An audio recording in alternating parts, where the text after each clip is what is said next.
If the washer in your washer-dryer combo stops mid-cycle, here are the 4 most probable causes. During the rinse cycle, the water inlet valve opens to allow water to enter the tub. If the inlet valve fails, the washer will continue waiting for the incoming water, causing it to stop mid-cycle. You can use a multimeter to help determine if the inlet valve is faulty by testing it for continuity, a continuous electrical path present in the part.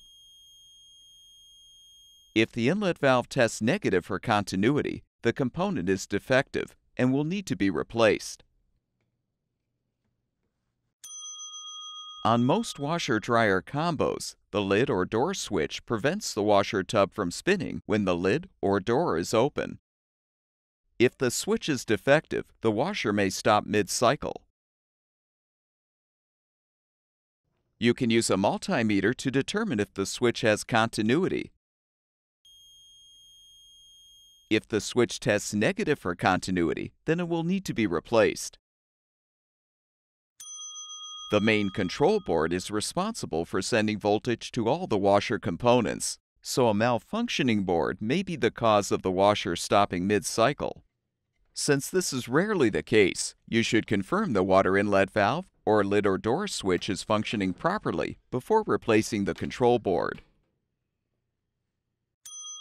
On some models, a faulty timer may be responsible for the washer stopping mid-cycle, although this is not a common problem.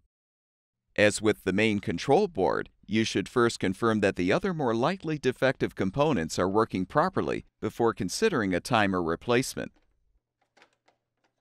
All of the parts shown in this video are available on our website. Be sure to enter the full model number of your appliance in our website search bar to find the specific replacement part that will fix your washer-dryer combo.